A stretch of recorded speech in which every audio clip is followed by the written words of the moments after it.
Hi sup chicks and sup blokes, welcome to Conversation Corner. So today we're going to do a 5-year review of our Fatstick inflatable SUPs. So I've got my notes here, let's go. During the 5 years that we've had our Fatstick paddleboards, we have travelled across 4 different countries and had over 80 paddleboarding adventures. The environments that we've paddleboarded in have been the very far north of the Shetland Islands to the tropical regions of Australia, so Cairns on the east coast and the outback in the north of Western Australia. I'd just like to mention here that we did purchase our boards outright, and there's probably a few people out there who might like to know whether they're a good purchase, especially 5 years down the track. So first off, I'll just mention a little bit about the Fatstick brand. So they were founded back in 2012. The mission behind the brand was to create good quality and affordable paddleboards so that everyone could access paddleboarding. Since we've purchased our boards, they've started a new mission to plant 1 tree per board sale to help offset carbon emissions, and they also now come with a 5-year warranty. Maybe I should be making this video in another year's time. And I just recently checked on the website and they do ship worldwide. So what we'll talk about in this video is what our criteria was and why we chose Fatstick. We'll talk a little bit about what we like about the boards and what we don't like quite so much. We'll talk about value, quality and durability, ease of setup and transportation, and versatility across all weather zones from the very north of Scotland to the outback and tropical regions of Australia. The boards we purchased are the 10-foot Pink Panther, which is the one that I paddle on, and the 10-foot 6 Blue Lagoon. So both of these boards have been updated since new designs, and both of them come in the 10-foot 6 length, and I think that that is a good decision on Fatstick's part because I've found that Neil's board does track a little bit better than mine. So why we chose Fatstick and what was our criteria? The first criteria was we wanted to buy inflatable SUPs. So I'd already had a hardwood board in Australia and that was great. At the time there weren't really many good quality inflatable SUPs about, and we lived in a house that would quite happily accommodate a 10-foot 6 paddleboard, which is no mean feat. We had high ceilings, we had good accessibility, and it was quite easy to get onto my Australian Jeep because I had proper roof racks to tie it onto. When I purchased the hardboard, it was more suitable for where we were at the time. So when we were living in Scotland, we had a 1-bedroom flat and there was no way we were going to be able to fit 2 10-foot 6 boards in that tiny little flat. So the inflatable SUPs are a better option because you can roll them down and pop them in a cupboard if you need to do that. Also, they are a lot better for traveling up and down stairs. You can just put the backpack on your back and carry them up that way. It's a lot easier to put an inflatable paddleboard into a lift or an elevator as opposed to a 10-foot 6 board. So the second criteria was we wanted the boards to be affordable. Because we were purchasing 2 boards at the time, we didn't want a brand that was going to be particularly expensive, and we found that Fatstick were almost half the price as some of the other prominent brands around at the time. The third criteria was quality. So this ties in with the second criteria. We wanted good quality and a good price. So for the price, we feel that the quality of the boards was really good.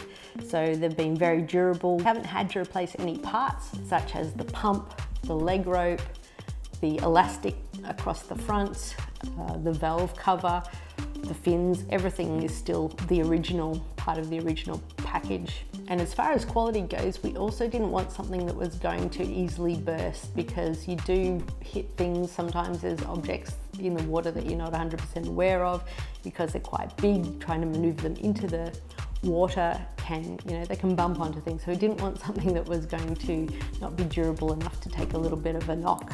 One of the things that did concern me about the cheaper boards that are available now is just how long they're going to last before they end up in landfill, which is obviously an environmental issue. The fourth criteria was we wanted them to look good, so style and design, and the Fatstick boards were some of the nicest looking designs that we saw on the market at the time, and I think they still look pretty good with the new designs that they got now. So what do we like about the Fatsticks? We've really enjoyed having inflatable paddleboards. They've certainly come a long way since we first started paddleboarding many years ago. And I would say arguably they're the best option for people starting out just because of how easy they are to transport and how little room they take up comparatively to store. Like most iSUPs, the Fatstick boards come in a backpack that has some really good high quality wheels on it. So we've found that you don't necessarily have to just stick to either bitumen or concrete to wheel them across. We've wheeled them through grass, we've wheeled them over gravel. They do seem to go pretty much anywhere within reason. As I said before, we haven't had to replace any of the extras that come with the board, such as the paddle, the leg rope, the fins, anything like that. I did accidentally break one of the little foot pads on the pump when we were travelling around Scotland, so it was in a shelf above head height in Harmony, and it fell from there and landed on the foot paddle, so that's just sort of snapped off. So I would say that's more operator error than anything else. I imagine that it snapped because it was plastic. However, I don't think you'd want it made out of any other substance because it just wouldn't be lightweight to be able to transport around. So the backpack itself has weathered pretty well. We have flown with it on many occasions. We flew from Glasgow to Majorca and back again, and also to Croatia and back again. So the backpacks were our checked luggage and protected the boards quite well on all those flights. The backpacks were also what protected the boards when we got them transported back to Australia, and we've also flown within Australia from the west coast back to the east coast, and also from Sunshine Coast up to Cairns. So they have actually flown quite well, so they've really stood the test of travelling quite well. They've also travelled many miles around Scotland when we did our 5-month trip within our camper van, and also I've driven across Australia with them in the back of the Jeep here. And we've actually done quite a few adventures since being in Western Australia, so they've transported really well in the car. Again, quite durable backpacks as far as transportation goes.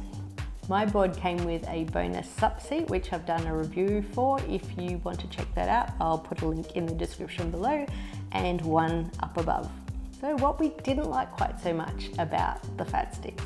This is a really hard question to answer because we've really been happy with the boards for what we wanted them for and for what they've actually been able to do for us. If I could change one thing, I would say it would be great to get a longer zipper on the backpack so that the entire back folds off. What tends to happen is it only unzips part way, and while the zip's quite long, it doesn't open all the way up.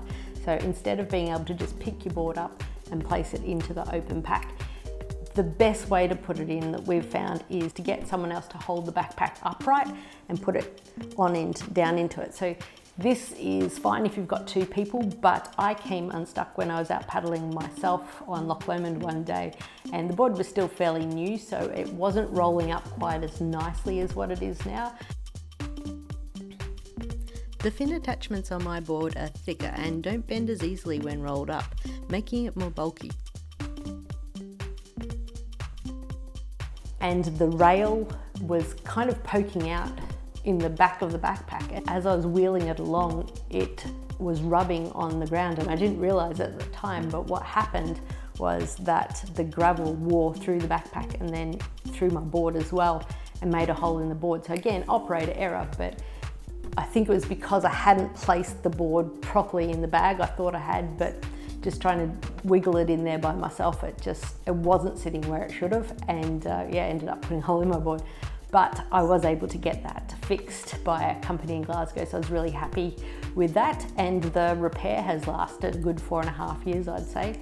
I didn't use the repair kit that came with the paddleboard. I got someone professionally to repair it, and I'm quite happy that I did. I have no opinion on whether or not repair using the kit would work or not. I just didn't feel that I'd have the confidence to ensure that I did the job properly so that the board would continue to function under the amount of pressure that it does when you inflate it. The repairs lasted, so I'm really happy with where it's at the moment. A couple of other small issues to mention. The shoulder strap adjustments tend to get caught in the wheels, so we tie them up out of the way. And these clips can be a little bit treacherous, and it's easy to pinch your finger if you're not paying attention. But they're a pretty universal clip, and this isn't specific just to Fatstick. So that's it for our 5-year review of our Fatstick iSUPs. We've really enjoyed having them. We've had some great times on them. They've taken us to places we never would have visited otherwise. And we are happy to keep on paddling them into the future. Would we buy some more? We're not in the market to buy anymore because the ones we've got are working fine now, which is great. The fact that Fatstick does ship worldwide means that if we were wanting to replace them at any time in the future, it means that it would be easy to get more. Yeah, I'm always interested in trying out different brands, but as far as this goes, I think for 2 boards from this brand, probably, I doubt that there's 2 other Fatsticks out there that have travelled as far through so many different countries in so many different environments, from really cold to really hot. So yeah, I think that's been a pretty good testament to how good they are. We've tried to look after them as best as we can, and I think, you know, that's paid off. If you've got any other questions that you would like answered about our experience with Fatstick paddleboards, then write them in the comments below. I will answer them as best as I can. We don't have a Fatstick hardboard, so I can't really comment on those. However, you know, the inflatable ones, yeah, I'll do what I can to answer your questions. Thanks for watching our review. I hope you've enjoyed it. I hope it was of value to you. If you have liked the video, please like and subscribe. And as always, share with your paddleboarding mates. Head on over to sup-chick.com to sign up to our newsletter and shop our brand new range of paddleboard clothing and gifts. See you next time.